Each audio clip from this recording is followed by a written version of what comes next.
welcome back to another lesson from the High Performance Trader. Right, today I want to talk about something, right? Something very unique. It's going to help you understand the dynamics of the market auction, how it works, right? Because one thing that I could really touch on that has helped me get a better understanding of what I'm looking at, right, is really understanding what the auction is, how it works, and the fundamentals of it, right? Basically, in a nutshell, what a market imbalance is, right? So have you guys ever wondered, right? Like, I know pretty much all traders are aware, but if you're not, you're about to be, of what voids and gaps really mean, right? So you're going to see here, I have a chart of the S&P 500, and there's some gaps here, right? And what that basically means is it's a gap from when the market closed and when it opened. Right now, this is what we call a chart without pre-market data. Right, so pre-market data is basically price action after market. Right, so if you come over here, you're going to see you can turn it on and off. Right, so now this is the chart with pre-market data. Right, so once again, we're going to go back to that 15. This has pre-market data, and then we're going to take it off again. Right, so what this is doing is just clarifying, right, the gaps. It's identifying the gaps. It's showing us the gaps. And, you know, a lot of traders ask me, right, do I trade with pre-market data? Do I trade without pre-market data? Right? And basically, in a nutshell, like, you know, what's the benefit? What's the pros and cons? Right? Now, if you ask me, the pros and cons, right, we're going to start with the pros, is clarity, right? See, to really dive deep into this topic, we have to understand what the goal is, what the intention is, right? What's our intention as day traders? So our intention, our goal, is to understand the conditions of the market and adapt to them, right? It's not just to make money, right? Because if you're going into trading just to make money, you're going to realize you're never going to make consistent money, right? So to make consistent money in the market, you have to develop an understanding of price action so that you can get in and out consistently, right? So to really get that understanding, you need clarification, you need clarity, right? And you need to really wrap your head around the market dynamics, right? How and why it works the way it does, right? So there's a bunch of different ways to dive deep into this. It's kind of a hard topic to explain, but and actually on the flip side, it's relatively easy. Gaps get filled, right? And you're going to notice, right? We get a large gap in price. I'm going to focus on this one right here. Let me move about the 5 minute and the 10-day, right? So, you know, a lot of traders call it support, resistance, supply, demand. It really doesn't matter, right? I just like to clarify what it is we're looking at. So up over here at 5, hold on, let me real quick do it like this. We're going to do the 5 minute, 15-day, right? And really clarify these gaps over here. So, okay. Have you ever wondered why price will sell off, right, and then come right back up to where it sold off, right? Double bottoms, double tops, chart patterns, etc. What are they telling you? What are they representing, right? So it's human behavior. It's how people can actually get in and out of the market. It's a visual representation of the personality of the buyers or sellers, right? So people don't just buy, people don't just sell. There's aggressive buyers, there's passive buyers, right? There's aggressive sellers, there's passive sellers. Now, we can't move price action, right? Retail traders can't move price action, banks do, right? People with a lot of capital, right? A lot of people say they manipulate the markets. It really doesn't matter what they do, right? All what matters is they move it. We don't, right? And this, once again, really amplifies what it is I mean when I say identifying market conditions and adapting to them. Because, once again, if I can't move price, it's not my job to predict what's going to happen. It's my job to react to the person moving it, right? If I can remain grounded, right, and be patient and understand who's moving price and why, whether it be buyers or sellers, now I have a massive edge, right? And with that edge comes understanding, right? So over here, look at this massive gap down. So let's talk about it. We have price. This is end of day, and this is also why I trade the pit numbers, the previous day high, previous day low, previous day close, in open print, right? These levels, right, hold massive volume. So if it's my job to understand who is controlling the market, whether it be buyers or sellers, I have to watch the spots that have all the volume, right? So look at over here at 519.35, right? This was the end of day price, right? Let me pull the volume up real quick because we need to see that real quick. Okay, so if you come over here, look at this green candle, right? This green candle right here, look at the volume there. It's intense. It's massive. Look at the volume here compared to the volume here. Much higher, way higher, right? So once again, this is the price at the end of the day. Look at the volume compared to the volume previously. So if it's our job to understand buyers or sellers, it's probably going to be a good idea to watch what happens at this price the next time it comes to it, right? And also ask yourself, what happened at this price? So you can see we get this very large green candle, and then price then opens up the next day at 9:30 way down here, right? So in a nutshell, we can come to the conclusion when price was last at 519.33, we got a massive sell-off, right? So that right there, hold on, is going to be our, let's just say, we're expecting that there may or may not be another seller here next time price comes here.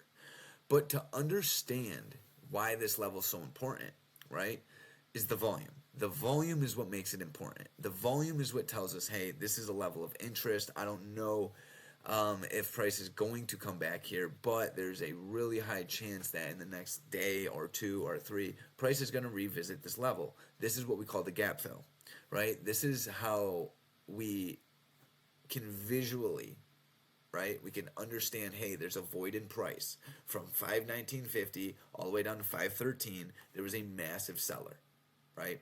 Now, what the law of polarity states is what goes down comes up, right? Like equal and opposite force. You can look at buyers and sellers almost like forces, right? There's a force of buying, there's a force of selling, right? And then the market auction is just a constant tug of war of those forces, right? It's not necessarily saying they're battling each other.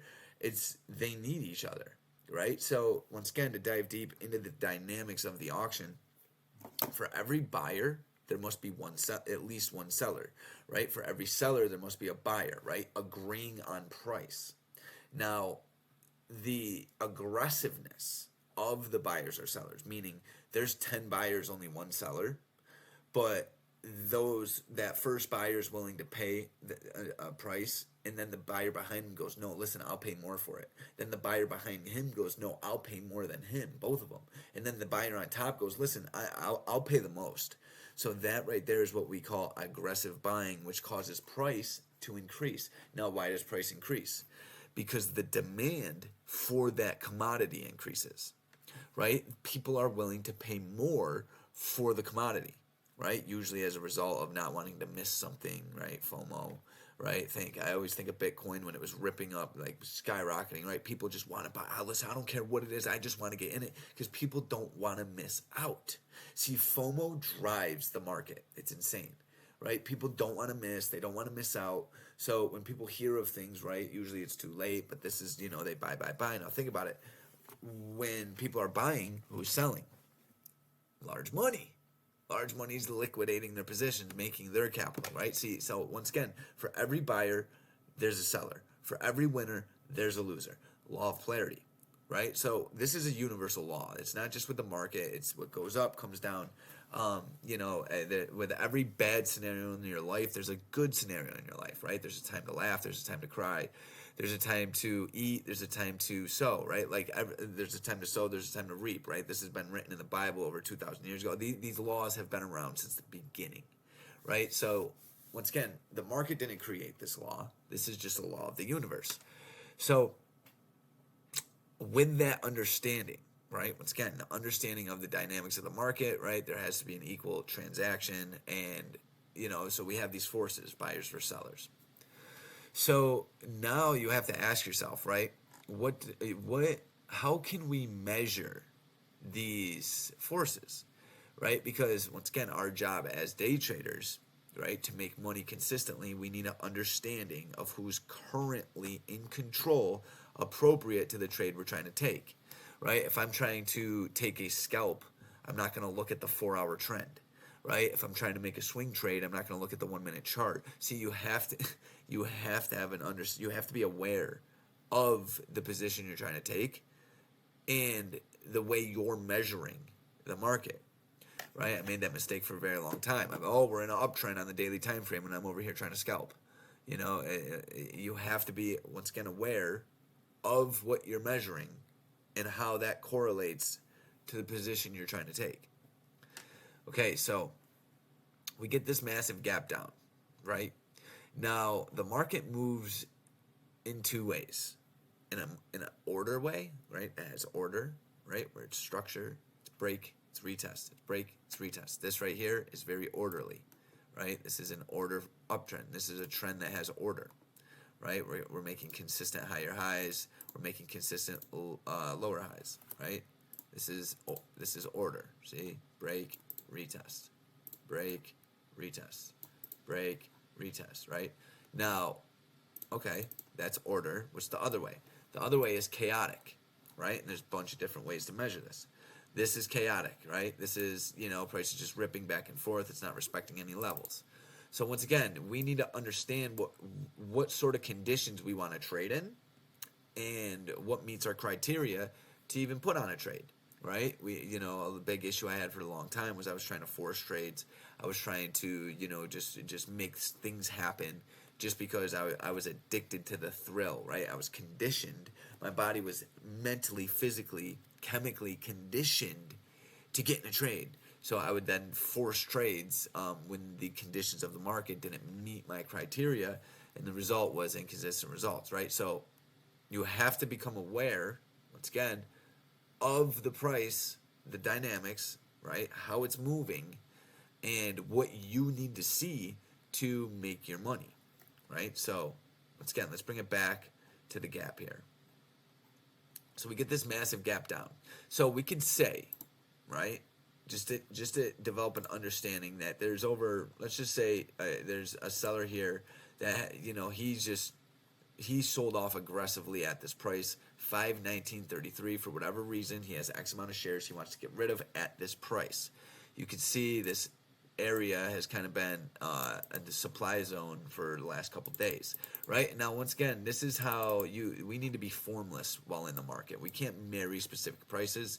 We have to. This is why zones and zoning is so effective, because it helps you understand, right, that there's a seller somewhere in this area, right? It's not exactly at 519.33. It's not exactly at 520, right? It's in this area. There's somebody that is continuously selling a lot of shares.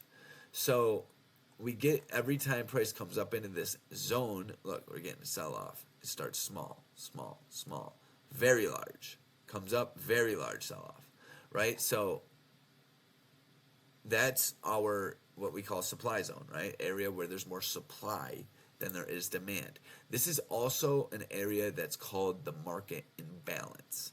Why?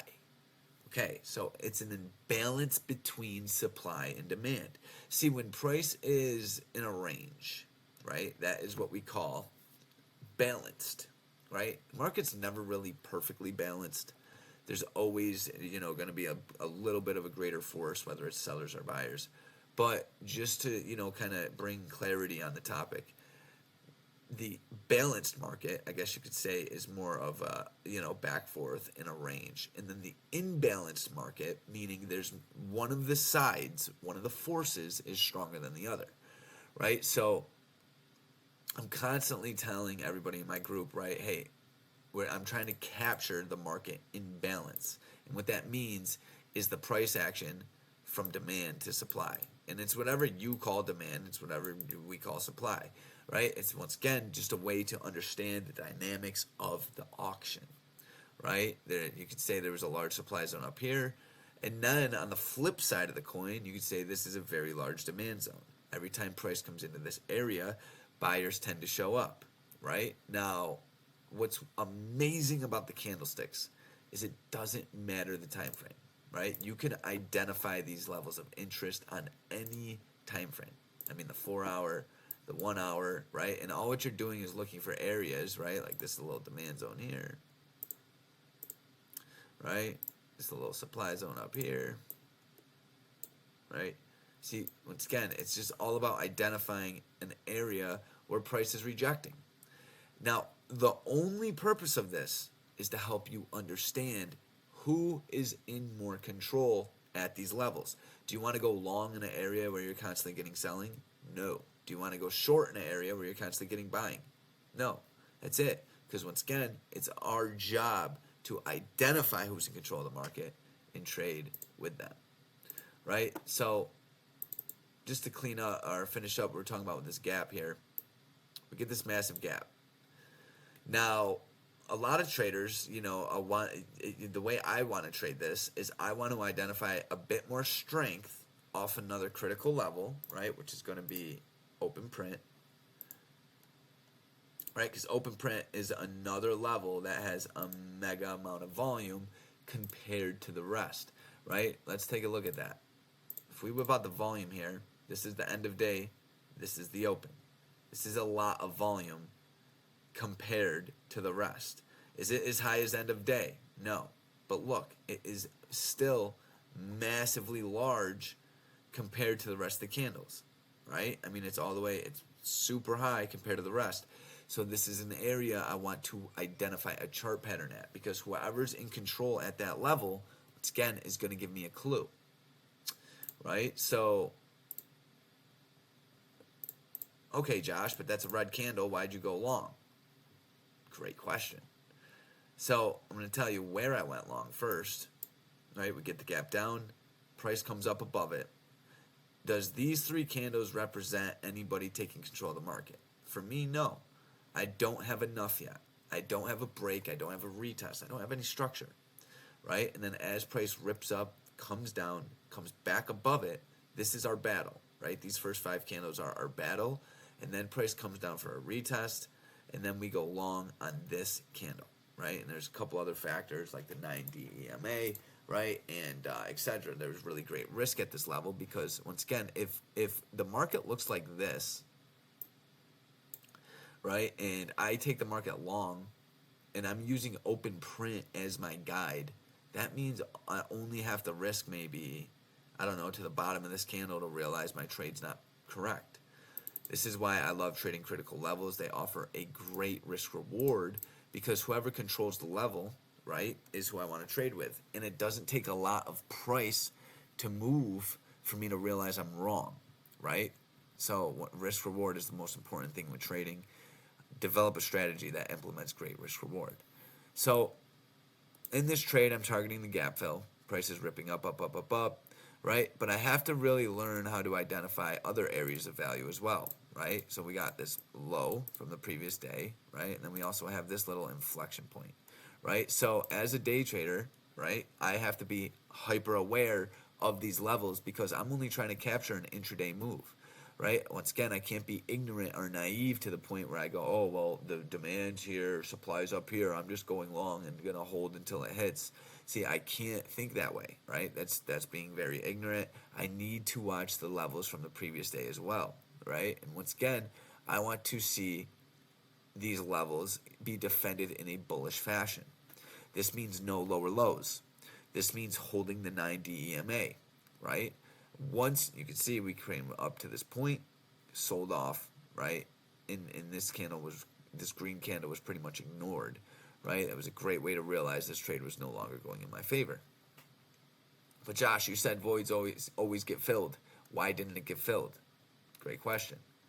Nothing ever always happens, right? Once again, our edge is literally, an edge means there's a higher chance of one thing happening over another, That's it. That's the only thing what constitutes an edge. Nowhere in the book of trading does it say an edge always works, right? It's and the reason why I'm talking about this is because we have to reprogram our understanding of what we're actually doing.